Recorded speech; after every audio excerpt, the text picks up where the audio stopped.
Hi, everybody. Hey, welcome to the Saturday Confessional. Did y'all catch that little thing that we just had focusing right there in the beginning? Our little new intro. Yes, courtesy of, as we had on our Instagram put it, from a very good friend of ours, Mr. Dio Mark Diaz, aka Mr. Dio Talks. Ultimately, gave us this new icon logo thing you see there, as well as that little opening thing of a thing. So thank you so much for that. And obviously our Mr. Director himself, Jay Fry, managed to make that flow seamlessly into the beginning part. So that will definitely come into play within the. Stop it. Stop. It's very easy. So welcome. I mean, I know we had a little bit of a hiatus. I know what everyone was probably thinking, but we were I cooking up. still need to talk to you about something. Fine, go. Let's get this over with because Why did you bring up? Why did you bring up that name?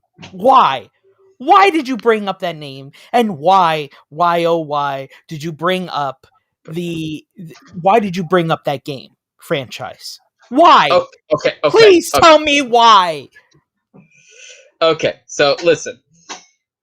We have our, let's just say, opinions about the certain franchise in question. And what I have to say about that is there was a point to bringing it up. Now, I know some people. Point my ass with a golf club. Listen, we played it, or I played 3/4 of it. He's actually played it and then ultimately got rid of the thing. But there was a point to it because remember, they're going forward with that series, and this will be part of the in case you missed it section of another casting. But in the end, it is the same person. You have Craig Mason of Chernobyl, and then he who shall not be named. So they are working together. So we had to kind of bring up saying, okay, how is this going to work? How can we go forward with this? But anyways, ladies and gentlemen, welcome to this edition of the Saturday Confessional. I am Ben. I am John J. Fry. And it's going to be a little bit lighter than usual. We are kind of waiting for a new Mammoth movie to come out this following weekend, which we will talk about after we talk about the review that we want to talk about.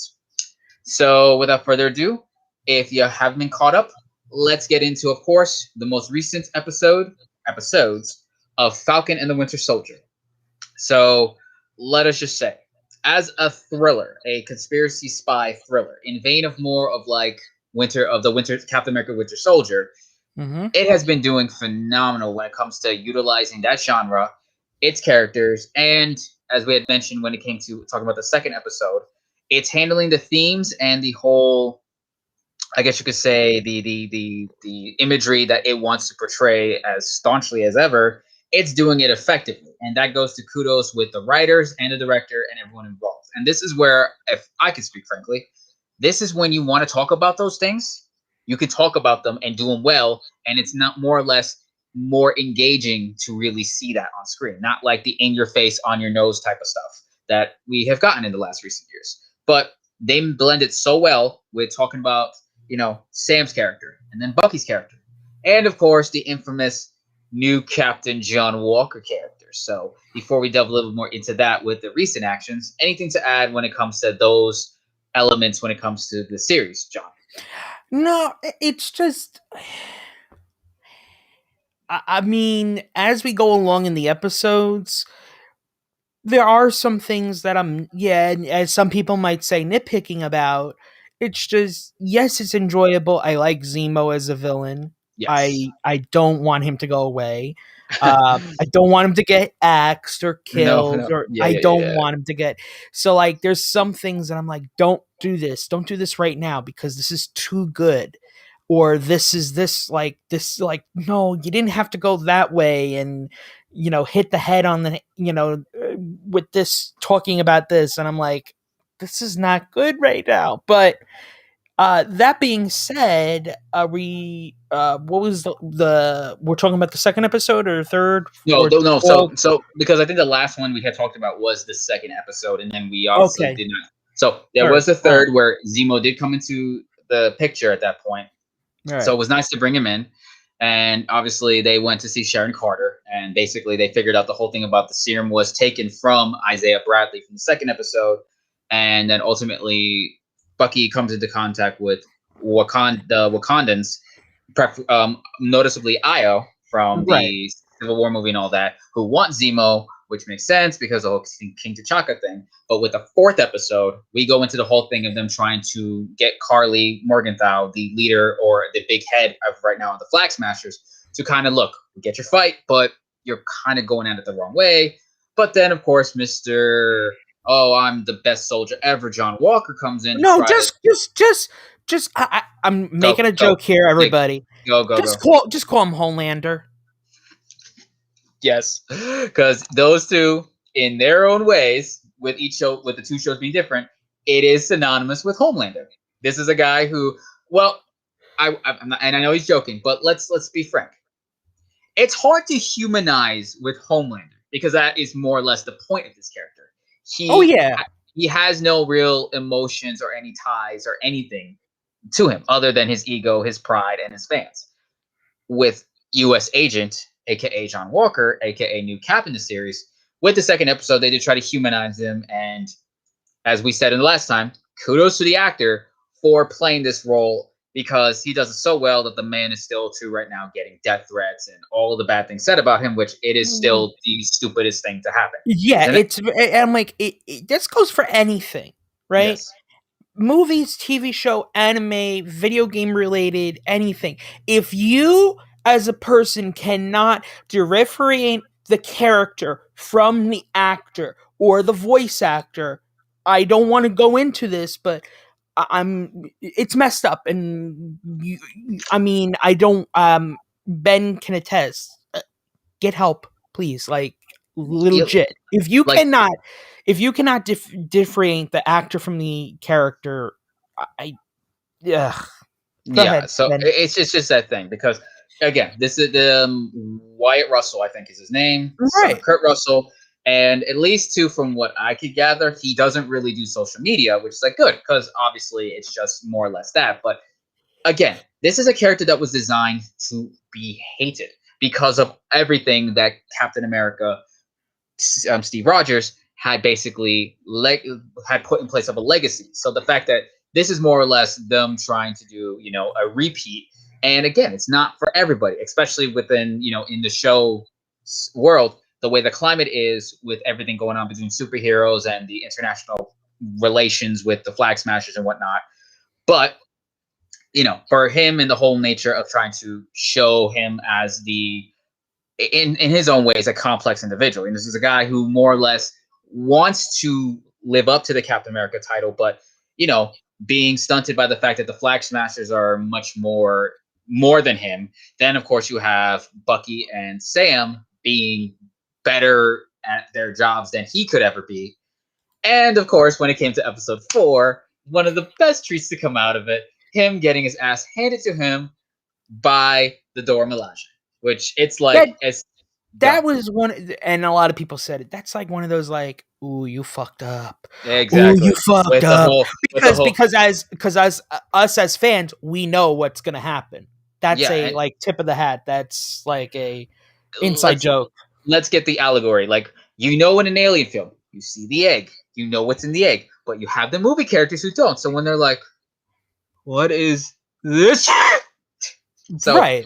yeah, because that's a character who had no idea what he was going up against, and then ultimately it just really kind of demoralized him even more because the fact like it's like they weren't even super soldiers. Nope, they were very close, but they're one of the most elite forces. And then within the fourth episode, Zemo basically destroys the vials, and ultimately he takes one and thinks at this point, after talking to Battlestar, his Bucky. I know the character is a character in the comics, but for the more or less for the way the show sets up, it is the Bucky. I would take it because it's supposed to enhance the real person. A good person better, but a bad person worse, as been said between conversations with Zemo and Sam and Bucky, which goes back to like the point of the first film that Erskine, the scientist from the first Avenger of Captain America. Yes, I remember. It's like I don't want a good soldier. I want a good man, and that pretty much was what made Captain America that he was a good man and did what he knew was right. Whereas you have John Walker, he's a good soldier, but where he's coming from and everything he's feeling, it kind of makes him very much blinded and maybe more biased about what his decision should be. And ultimately, with the fourth episode ending, where he takes it and Battlestar dies by Carly, and then one of Carly's people dies at the hands of John Walker with the shield in a moment that pretty much any MCU fan remembers so much from Civil War, where Steve could have gone down that route, but it's Steve. He didn't. John Walker did. So ultimately, in one of the more shocking, horrifying, but well executed types of imagery for the MCU, with Walker and the shield bloodied. Like everyone was horrified, but that they said was a very powerful image because it really tied into everything the show was trying to do. Yes. I like the scene myself. Like it was really powerful. But this is me. This is not me going after Marvel or anything. Go. But we can have the deleted scene from Endgame where Thanos has the head of like another Captain America. We can't have that, but we can have somebody bashing with the shield and have blood all over it. Okay, let's think in terms of what this is trying to do. Okay. Remember, the movies have been more or less family fare. That's as far as they go is a PG-13. Whereas with Disney streaming, with everything from the Netflix and the Hulu formula, they go TV 14. So they're kind of like, we can get away with this because, listen, this is the rating. It is on you. It is on you and your kids. And I guess with this show, because, we've had like harsher, more darker imagery from, say, The Mandalorian. Like, I mean, come on. Right. People were expecting from the first episode in season 1, what was it going to be like with the door closing in on the guy and him being basically cut in half? It was executed well because it went within its rating, but at the end of the day, it was done right. Because I'm pretty sure they could have probably went that route if they did in the movie, but it would probably been more obscure or something. But I think this was them kind of seeing, okay, can we push it a little farther? Because now we can do this. We're doing these themes. We're going this far with the characters and everything. Let's go farther with the imagery. So kudos to the writer and everybody else involved. So leading now on to episode 5, where I was thinking this was going to probably be the end of episode 5 or part of episode 6. So they just went in with the battle between John and Bucky and Sam. And I got to admit, I was like, yep, this is, again, in my opinion, callback with Civil War, but more or less because you had like 3, superhero level type of people there, more or less the same thing. But now it's like you really are, it's like with Civil War, it's either you were on Tony's side or Cap's side. But for the most part, everybody was against John Walker. So it's like, oh my God, how much are they going to kick his ass? How much of a fight is John going to put up? What do you have to ask to that? The only problem, I love that scene as well. The only problem with episode 5 I have, it felt like this was the end. Like episode 5 to me felt like it could have ended there. Like there was 10, I think I have a feeling that there was supposed to be just 5 episodes, because how episode 5 wraps up, how episode 5 is, it just keeps going and going, and everything's like everybody's getting their moment of like wrapping up, like this is it for season, like the mini series, right? And then half, like towards like maybe 20 minutes, then it's like, oh okay, now like the last 10 minutes I should say, then it's like, oh no, this is where, like, exactly where episode 5 could have ended and where episode 6 was going to begin.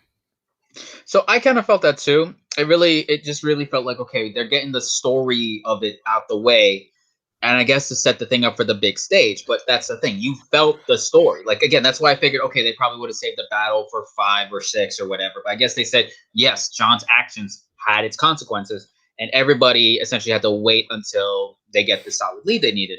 And they were just setting everything up where you had Bucky getting Zemo, handing him over to Wakanda, Wakanda giving Bucky something for Sam. them essentially training with the Shield, and then the whole conversation with Isaiah Bradley again to kind of wrap everything up there. And then, the thing at the end, which was like, all right, you were thinking they have to be setting up something because you cannot kind of just do something like this, because in any other sense, the whole thing would have been probably spursed out. You would have had those moments within the big part of episode 5, and then Carly stuff like spursed out, like 2 of the storylines going like that. But they kind of show us that, okay, we had a lot going on. Last episode is probably going to be intense. Let's give everybody a nice coming to themselves, in the sense of like, it was intense. Just breathe, relax. It is going to lead to something. And, we get, jumping right into the end, obviously, with everything. You have Sharon kind of diverting. How do you say this guy's name? Bartrock or Batroc? I don't know. It's George St. Pierre's character from Winter Soldier. Right. Batroc, Okay. Anyways, the French assassin or whatever, who gets hired to do his thing, to work with the Flag Smashers, even though he's staunchly said, no, I don't care or believe in your ideology. I'm just here to make money and kill, Sam. It's like, yes, you will have your moment, but you're going to have to deal with us. And, they do this whole big thing. They're taking their hostages. They're ready to make their statement. Sam talks to Bucky about, like, you want to feel good. You want to amend for your past. This is what you need to do. And again, it works so well with someone like Sam saying that, because that's Sam's wheelhouse. That's why in episode 4, it made sense for him to try to talk to Carly to be like, listen, I understand you're lost, but you have to understand you got to do this, because he worked. It's stuff like this that really is amazing when it comes to writing and characters in this level, because we knew what Sam's capable of, and for him to be put that way is like, that shows how effective he is. And I think somebody had pointed out, that's what Steve would have tried to do. He would have tried to say, we need to try to talk to them, reach out to them first, because maybe there is a chance we can try to, like, have them at least cool it, and then we can try to find a better solution. So, go ahead. No. Well, if Star Trek Discovery had better writers. Yes, this is the man who knows what he's talking about, because he's very much a Trekkie for life, and we will one day get into the whole Trek stuff, especially when it comes to the newer shows and how.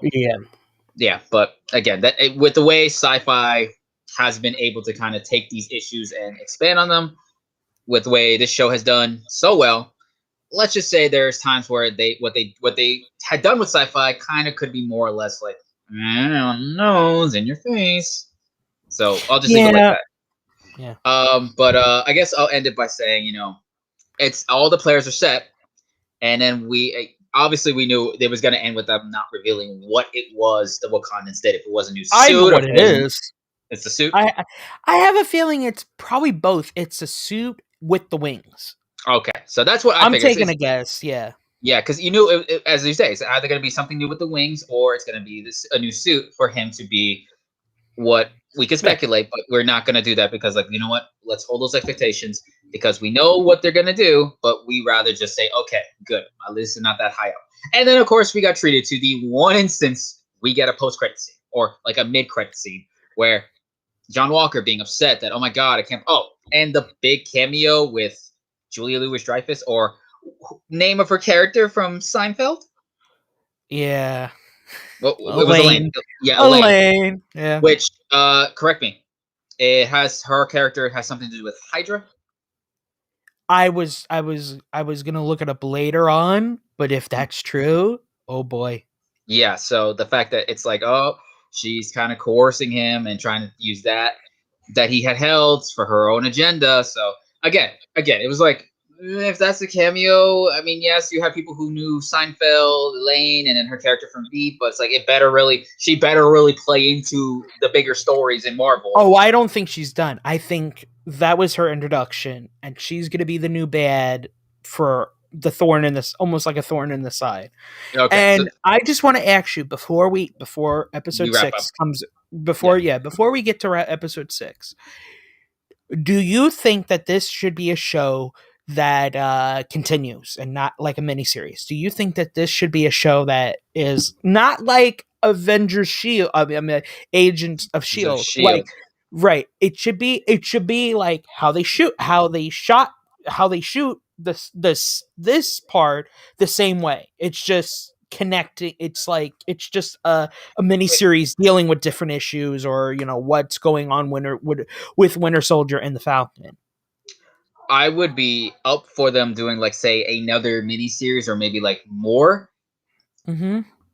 Again, it would just because the way they do the story, it's like okay, it fits with these characters, it fits with everything. I just don't want it to be like, well, we got to come up with something for something. Like okay, if they have a story, No, I want them to take them time. I want it to be like if we waited for Breaking Bad, True Blood, Sopranos. Like I yes. want it to be like it's When fleshed out. You know, when you crack the story, you know is gonna work and it's gonna take right? advantage of everything from the cast, the format, and the rating they got. Yes, I would want that. 'Cause like you know what, I mean, again, because again, they figured, okay, we're gonna give these guys the chance to breathe since they were more or less supporting players to the original six of the Avengers and from their other movies. So to give them this, it's like, okay, now we can expand on them. If they do the film route, maybe down the line, maybe. But this, I feel, benefits them so much better when it comes to story and scope. So it's like, yes, if you have the story, you have the means, take your time.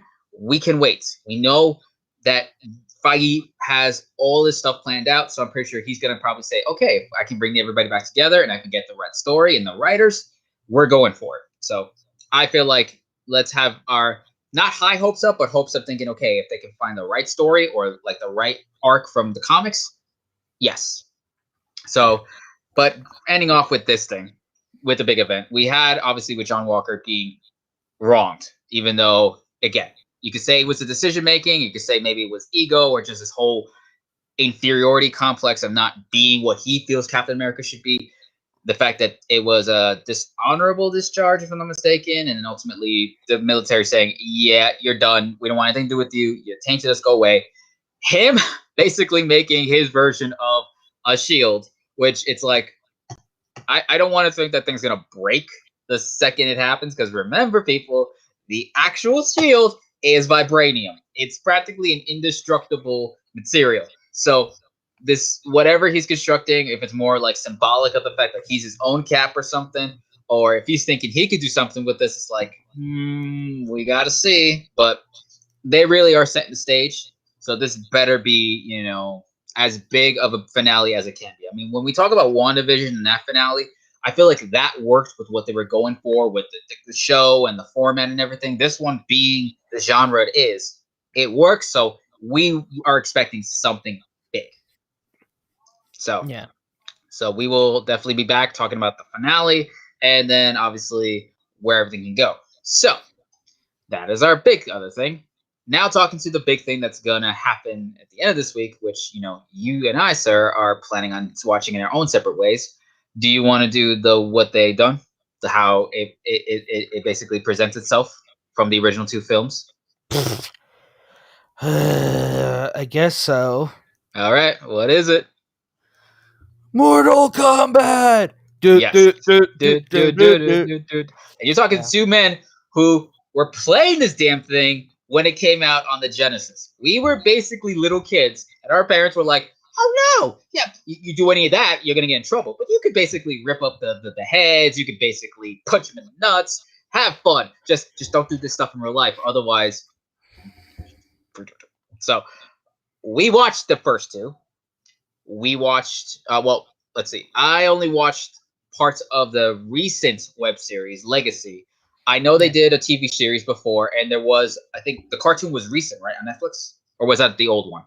No, I think you're talking. Okay, there was the two movies, the web series That that was got recent. that got two seasons, and the cartoon series is when the Well, that's why I cartoon. did. If you're talking about the old cartoon, that's when Mortal Kombat was at its height, and it was only for one season. Yeah, I do remember that, and I know that they also do like another TV series, like for some low channel, where it was also for one season. No, that wasn't them. No, Okay. no. Okay. So, but we now got obviously the new film, which is R-rated. Actually, does the characters more justice because of what we got with the games and their storylines. And yeah, I'm stoked. I mean, we're promised so much, and all the reviews are saying yes, it's bloody good fun, and that's all Mortal Kombat needs to be. We're not expecting some grand story or something where we're going to be thinking so much. No, it's basically people from different alternate dimensions coming together to fight for the fate of the universe in a basically, battle royale death match where you basically die and all this stuff. So, what do we hope for the new film. That they add Ed Boon to say "Get over here." Yes, because that is as iconic and classic. Now, nothing against the actor, folks. The actors No, are doing their job and they're doing it well. From the actor doing Sub-Zero, which I think he was in the first or the first two Raid films. I know that much. The other actor, again, his name escapes me, but I do know the actor playing Raiden. Has been in a lot of blockbusters. Tadanobu Osano, I think he's the one playing Raiden. And then you have the guy who's playing Liu Kang was actually Zack in the Power Rangers reboot from back in 2017 by Lionsgate. right. And not Kung Lao. No. I'm trying to think just on top of my head. Anyone else recognizable? Interesting fact. The guy who's playing Jax, I want to say he's in Supergirl. He plays I think I know Jimmy Olsen. I think he's the Jimmy Olsen in the Arrowverse. Oh, okay.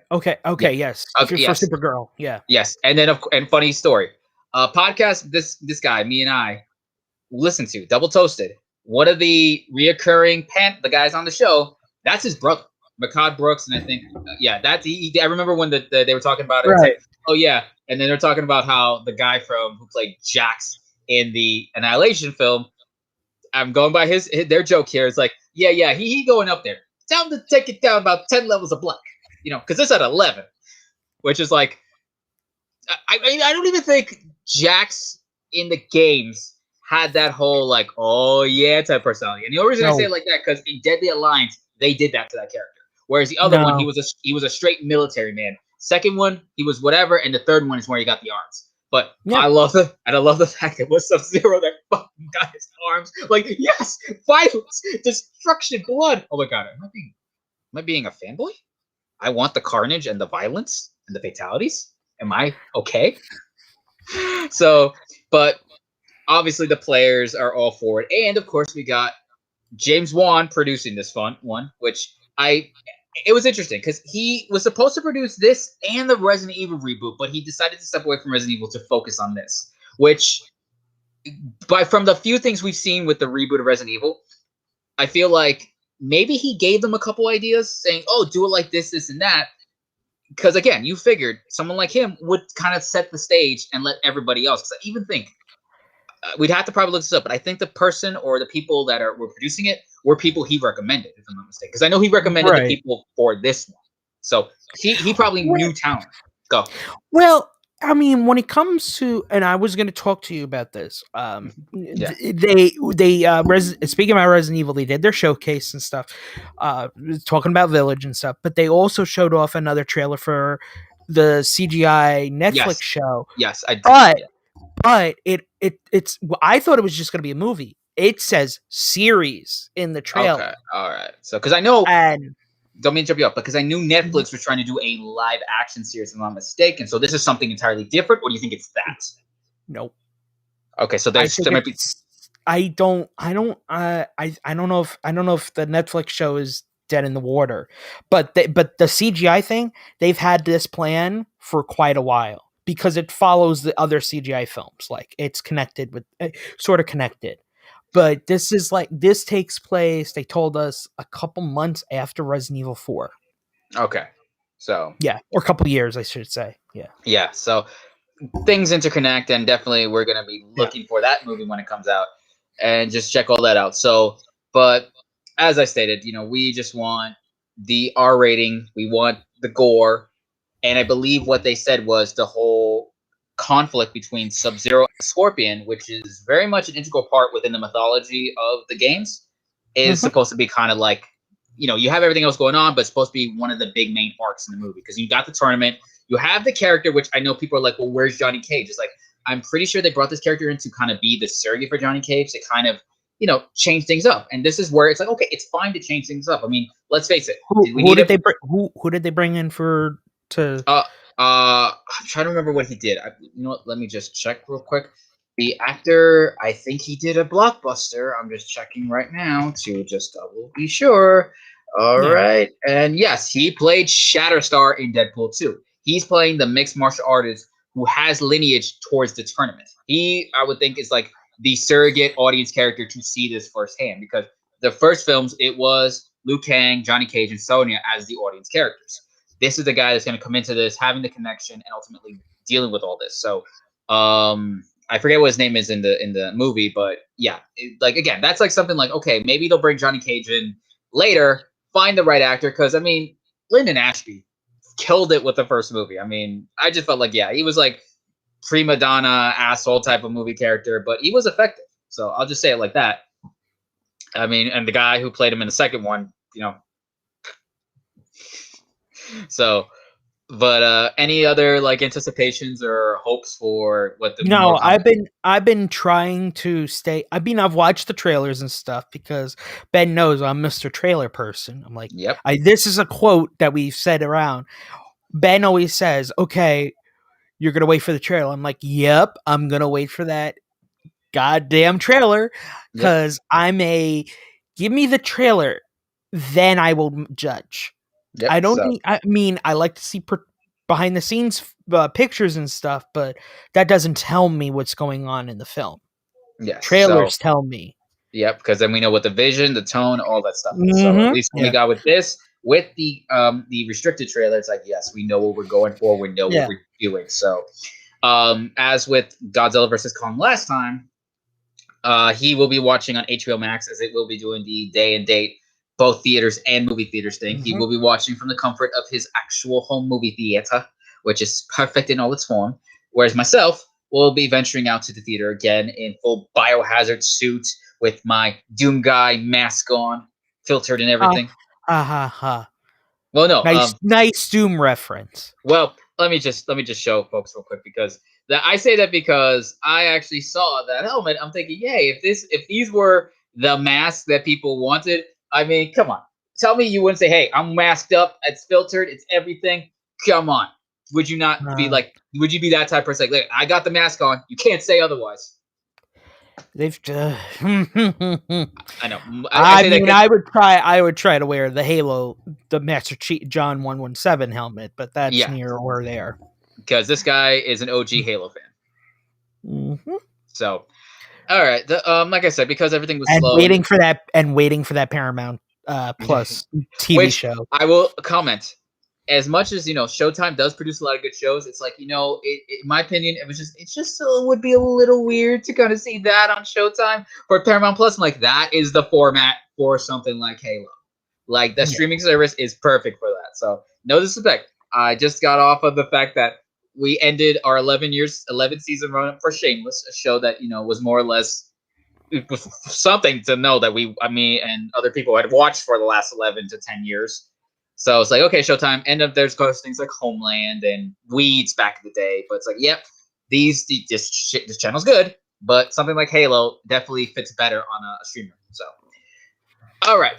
So as I said, since there really wasn't much going, in the sense of like stuff like that, we're just gonna jump into our in case you missed it segments. So,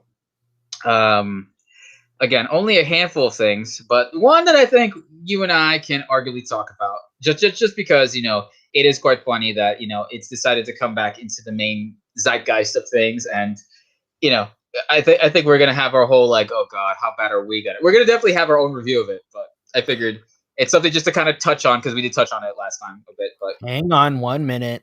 yeah, so everyone's I gonna be have like, to. yeah, he's just getting it set up, folks. I know what you think. Is it something big? It's like technically yes, but not like big in the sense of like the Marvel stuff. Basically, if you grew up with this type of thing, it is something for you because you're like, yes, oh my god. I mean, we kind of was hoping for that, but yes, folks, they just wrapped up filming their reunion special of Friends for HBO Max, which was supposed to be sometime last Oh, year. and here's the picture that they gave out on Instagram. Yep, Friends the reunion. So because I think they had like some contests, like a couple contests. And that's over here. If you can see the pointer, they actually brought out the fountain, the couch, and I guess they're gonna have audience members there. Yeah. So, and another little tidbit I read. Guess how much the cast are making from this reunion special? Hang on 1 minute. Let me stop sharing. Yep. So you get the idea. Yeah, So go ahead. 2.5 to 3 million Good for this. lord. Now, these were Isn't the it, actors. isn't that like the last? Like, wasn't that almost the same amount when they finished the last season? Almost the same amount. season 9 and 10, for the last 2 seasons, they were able to negotiate, all 6 of them, in a combined negotiation, Yeah. $1 million per episode. So Close to what? Very close to what they and had. yeah, so you figured, and I think they were able. I think it was like maybe a season or 2 before, they were able to negotiate, like, royalties because of the fact Mm-hmm. that they were the show. And I think it's only people like Seinfeld and Jerry Seinfeld, because of his show, he was like in the position to negotiate for royalties for, continuous whatever. But last big thing that came from this show was the fact that Netflix, before Friends moved to HBO Max, paid $100 million to keep it on Netflix for the time it was. And these guys get a cut of that.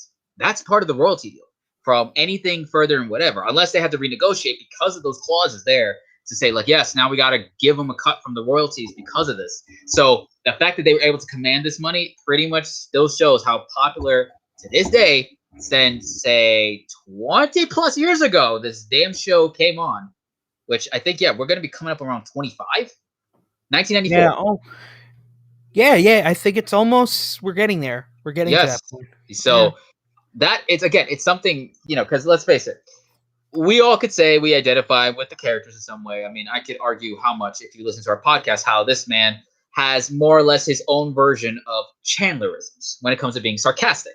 But you can argue the fact that this is a New Jerseyan born and bred, so he knows how to be quick and sarcastic and just say it like it is. I'm like, oh, do I offend you? Do you not like that? Well, guess what?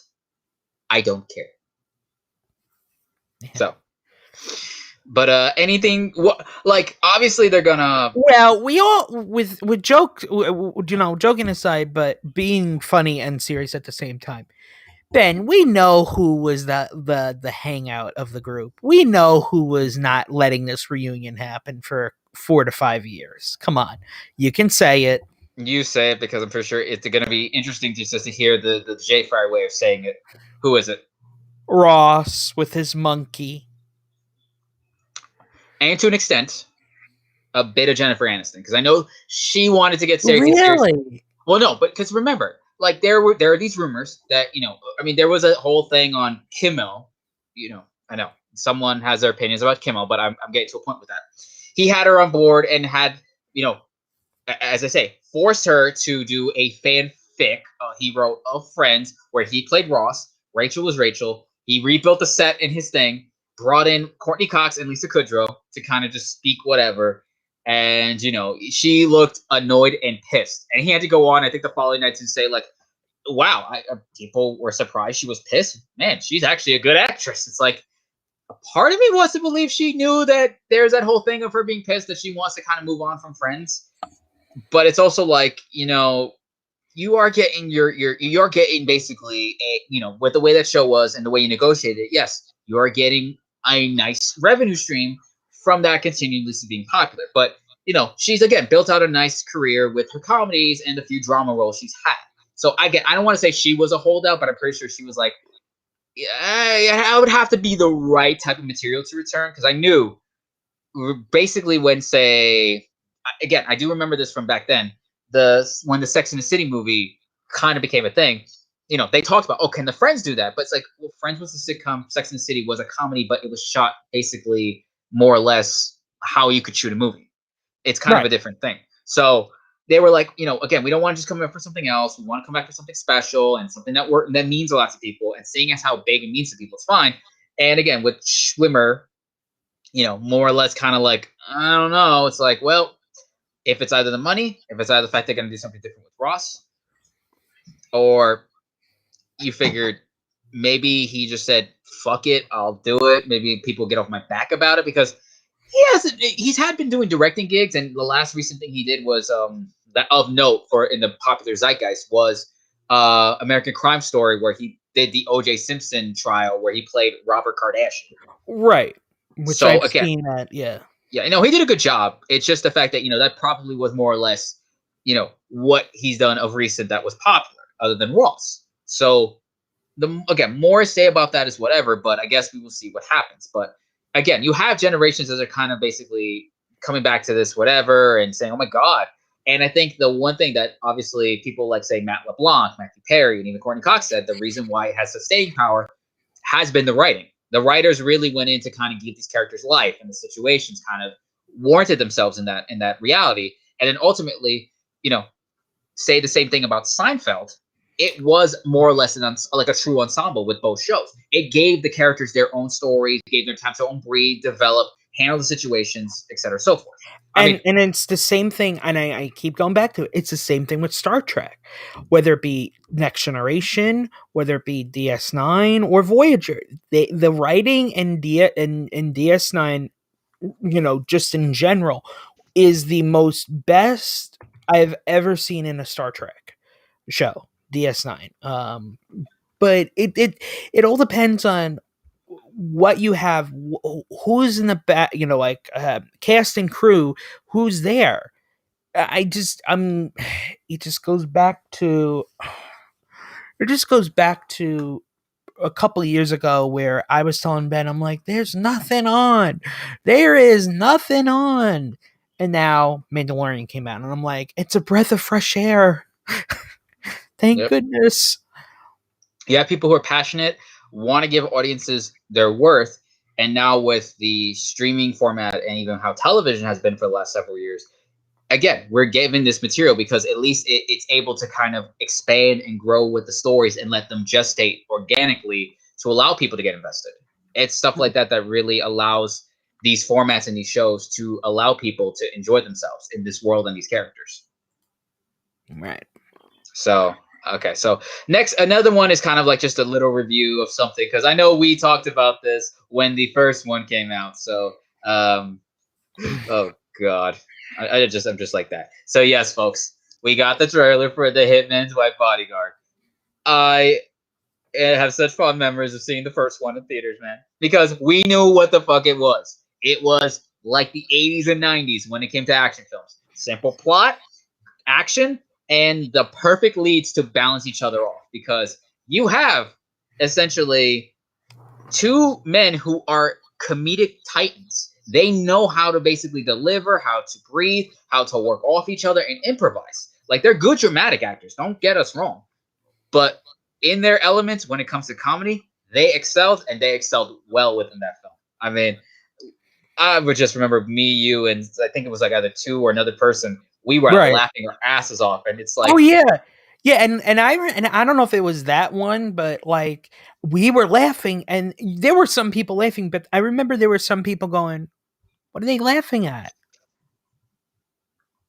It's because again, it works so well because of the fact that it was as if it was a star vehicle type of film, because we knew, okay, it's Ryan Reynolds and Samuel L. Jackson in the popular zeitgeist. I know I keep saying that a lot, but at this point, it's pop culture. And it's like Deadpool and Nick Fury. It's like, okay, nope, we have one improvising asshole and another improvising asshole, basically trying not to kill each other. You can't get more simple than that. And it's the fact we know how they are with comedy. That is why the star power thing works, because it's like we see what they can do. We finally have an unleashed Samuel Jackson with motherfucker every other second, and then obviously Reynolds like, oh, this motherfucker. It's like, yes. So I think it was like months later that they announced the sequel, because it surprisingly was staying at the top of the box office in August. Like, I think for the first couple weeks, because people were just like, well, there isn't anything there. Fuck it, we'll watch this. And people went away enjoying it. So. Yeah. And again, it goes back to the R-rated thing, nothing too like complex of a story. And when and of course we got a little nice side dose of Salma Hayek, who herself good with comedy. So the fact that the sequel is more or less the fact that, oh, now not only I gotta save this asshole again, I gotta save his wife, who is an even bigger asshole. And the trailer, remember, the first trailer had, of course, Whitney Houston, which worked. Because if I'm not mistaken, the Bodyguard, was that with her in it? Yeah, okay. Whitney Houston is the the Bodyguard. So that played out nicely. But honestly, I don't know if it will play into it. But having fucking Britney Spears as "Hit Me Baby" one more time, like, just in the way the context of it is, and the fact that they know their fucking audience is like, oh, fucking course they're gonna do some stupid shit like this. Yeah. It works. So I'm definitely seeing this in theaters. I don't know what the streaming thing's gonna be, but I'm pretty sure you're just gonna. I'll probably wait. I'll probably if it's not gonna be streaming, I'll wait. Yeah. I don't mind waiting. I don't care. Just because again, most of these theaters are doing like the day-to-day streaming, whatever, or the access. But I think because it's still Lionsgate, and I think they more or less work within like say Hulu and Netflix. I think it's like they'll probably do like the window of that nature, and then they'll do the streaming thing. But I think at the point of when it's getting released, I think it's hold on. When is it was getting released? Just let me just see for a second. It shifted its date to August 13th. So again, they're going with the August release. So I guess we'll see how lax or the restrictions are with the theaters, but I'm definitely going. But guessing if they're going to tell us, okay, it's theaters for this many days, and then we're going to go straight to streaming, that's when he'll talk about it. So I might do an initial review, just keep it quick and simple. But then, of course, we're doing our other review because we're like, yes, how much have they grown up, or more or less, how much have they stayed the same as these two assholes? So, in regards to streaming news, because of the fact that it seems like a lot of obviously Netflix kind of had done it before, but obviously with HBO Max and Disney Plus are pumping money into these things, and now with the movies to give them that high quality in that sense. This one comes from something that will be talked about a little bit at the end, but is more or less returning a sense of form to the filmmakers. So, what am I talking about, folks? Well, give me a minute. Yeah, because sometimes the way the things load up, it gets a little slow. So, but we're talking about a streamer that's going to be a film that's going to be on Netflix. Zack Snyder's Army of the Dead, which just by that image itself, I'm pretty sure we have seen things of this nature. But come on, a zombie tiger in a basically destroyed Las Vegas, and Dave Bautista basically doing what Dave Bautista does best, kind of like the big grunt army type of guy. So, but what we mean by obviously Zack Snyder, his first feature film was the remake of Dawn of the Dead, where we had the fast zombies and kind of more or less an intro to Snyder's style of the slow-mo of like interesting images. Which I love the original Dawn of the Dead. I have to see it again. It's been a while, but I love Zack Snyder's version. Yeah, the original, obviously, with Romero, it was more or less an allegorical type of way of using the zombies. That's no question about that. And I think even then he said, "Oh well, I know this is a new generation interpretation of it. Like I did my thing back then." And if you go see Land of the Dead, I think was more or less kind of like his whole like I made the zombie genre. I'm doing my own thing, but I'm giving the audience what they want because it had the allegories. That one was good too. Yes, that had his allegories that he did with the zombie films, but it gave the action, it gave the slickness of the zombies. So he was able to balance that out. And I know he did a couple of ones after, which were more or less kind of like meh, but he actually said, well, again, new generation, I like it. Like he generally likes Snyder's version and what they went for. So correct me if I'm wrong. This is its own thing. It's in no way connected to that army, his army, his Dawn of the Dead, right? No. Yeah. It's not connected. It's not connected to Army. Dawn of the Dead. Yeah, Dawn of the Dead. Yeah. So, I think there was like a rumor that they were going to probably put like a line in there to suggest something. But honestly, it's like, listen, it's going to be its own thing. I mean, I'm pretty sure people would like to know, did they run away at the end? Like, did they escape? It's like, well, that's kind of the point. Sometimes you don't escape. That's kind of how nihilistic, bleak endings are, especially with like, if you remember the original Night of the Living Dead, I'm going there. Basically, you had the main hero, which, back then was a big thing because of whatever, that a black actor was leading a horror film of that nature. So the fact that he dies because people didn't know if he was a zombie or not was like, yeah, that's kind of fucked up because he lived through the night but wound up dying because they were still paranoid.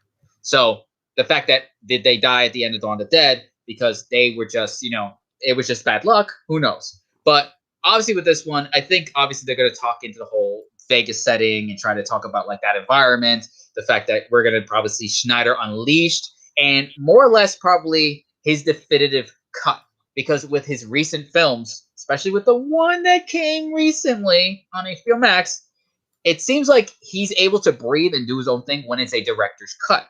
Because if we remember, Dawn of the Dead, more or less more of what we got developed within the original cut because he had his director's cut. 300, I think he more or less was given the leeway to do all he wanted because they didn't know, like, oh, go for it. What are we going to do? So that, I feel like, was his definitive cut. Watchmen. More or less, he kind of had to make things kind of work in a theatrical release. And then when it came to his director's cut, added more, did more with the story for what it was. His version more or less said about that. I think the only other film worth of note that, he kind of did technically that didn't necessarily have a director's cut was that CGI film he did about the owls. Guardians of Gahuli or something like that. Like, I just remember watching it. Right. Because I think I forget what that studio did before, but I know they did the Lego movie afterwards.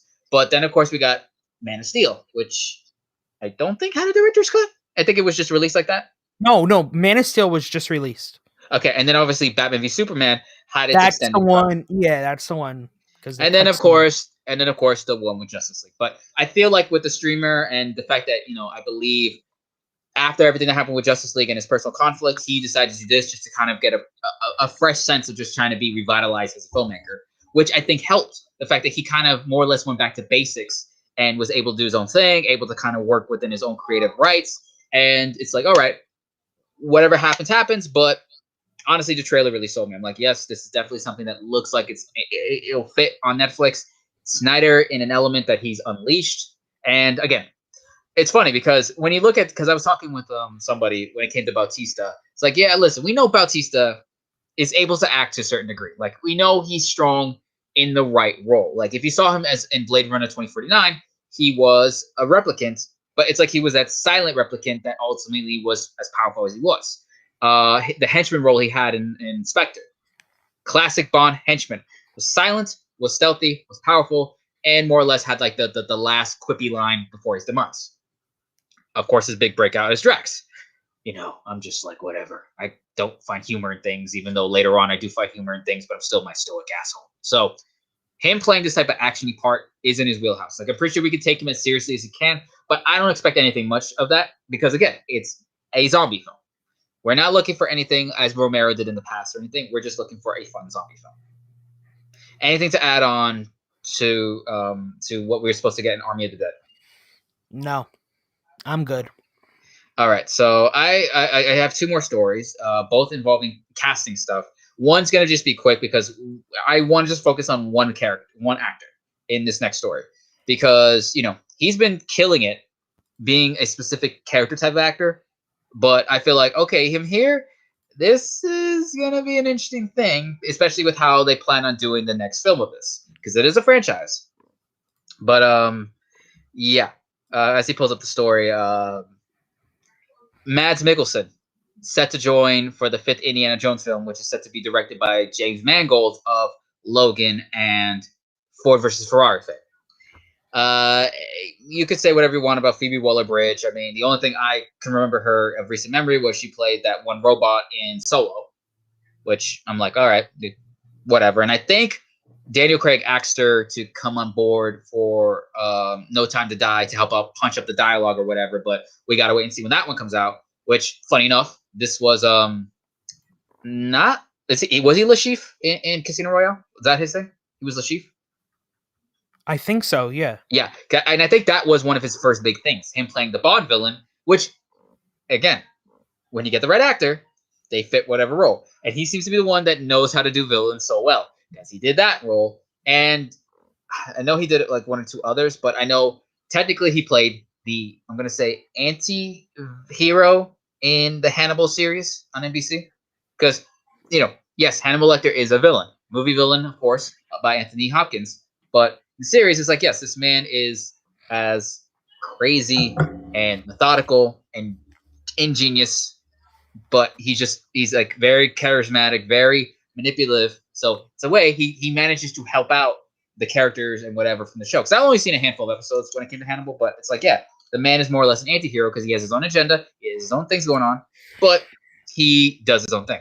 So, but again, him for an Indiana Jones film, I'm like, I dig this.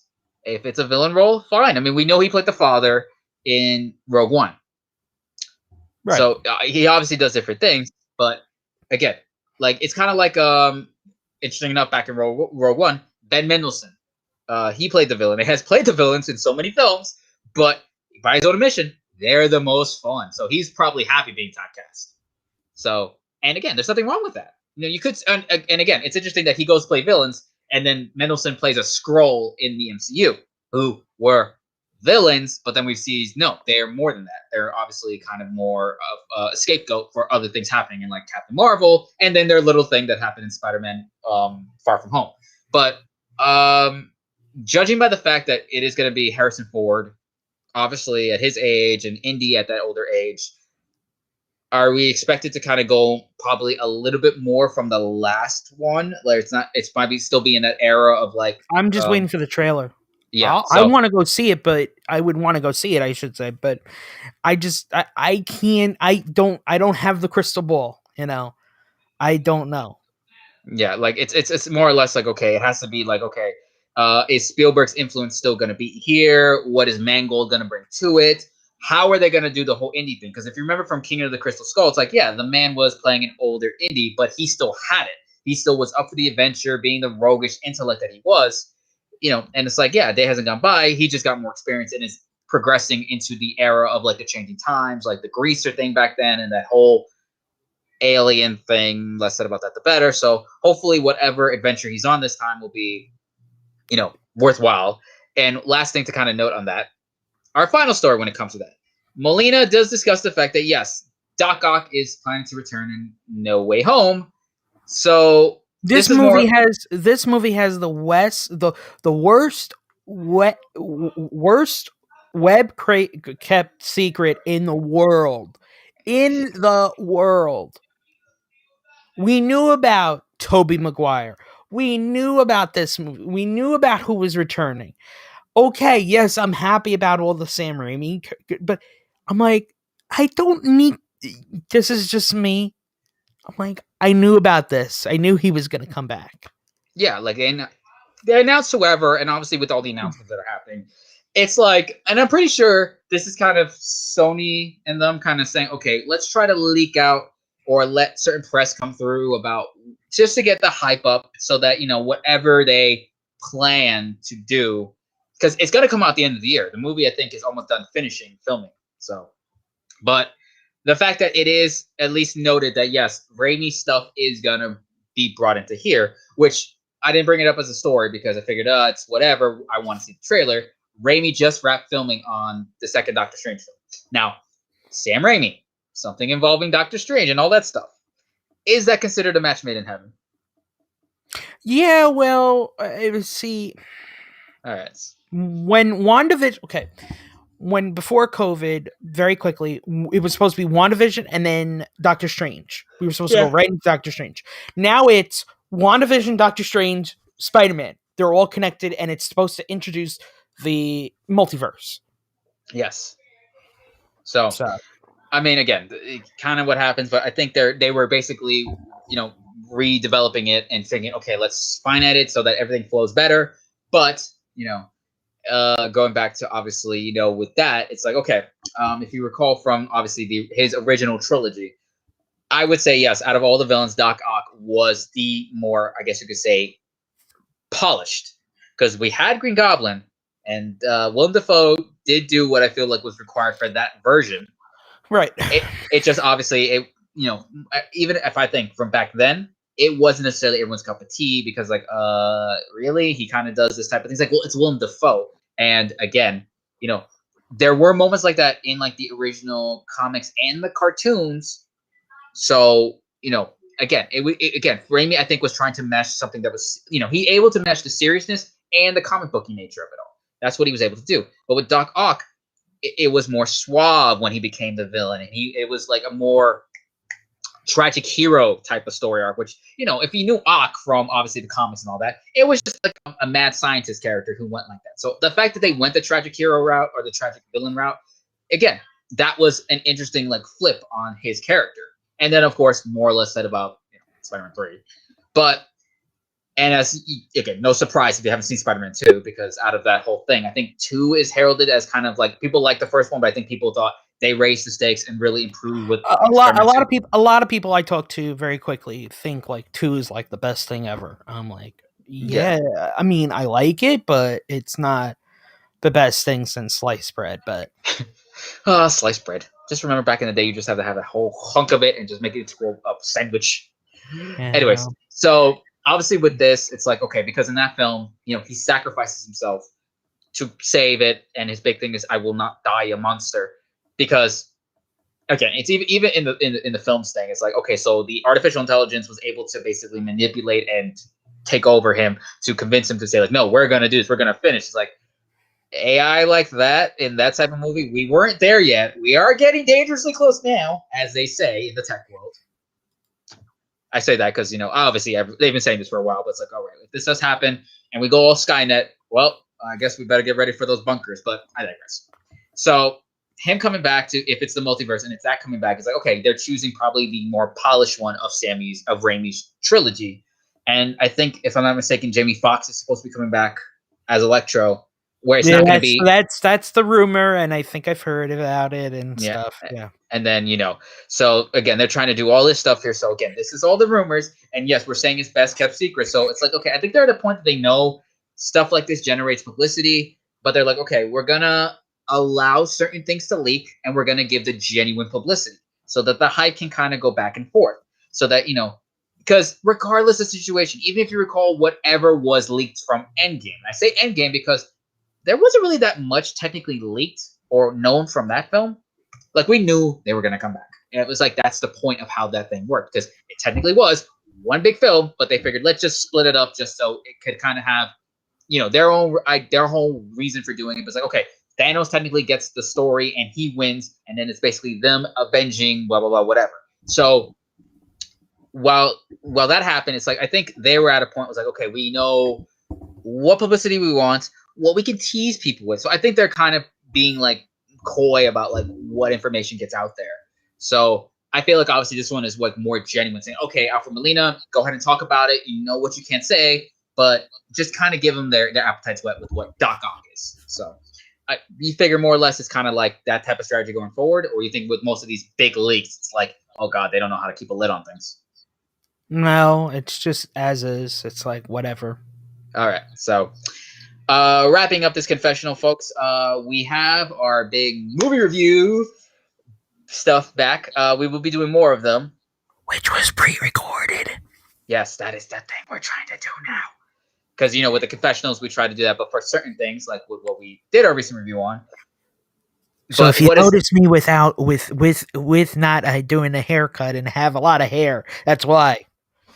Or he magically did something and made his hair different, or he's, just think of it like that. But we went into a in-depth review of Zack Snyder's Justice League. So, and we were joined by, our good friend, Mr. Dio Talk himself, because he himself a big DC fan and Batman fan and wanted to bring his 2 cents. So we will be dropping it this Tuesday on our Movie Confessions channel. So hopefully we'll see you then, and we'll hopefully have interesting debates here and there about like DC entirely. But as you know, so any final things to end on this confessional, sir? No, I'm good. All right, folks. Thank you for joining us again this Saturday. I am Ben. I am John J. Fry, and we just confessed.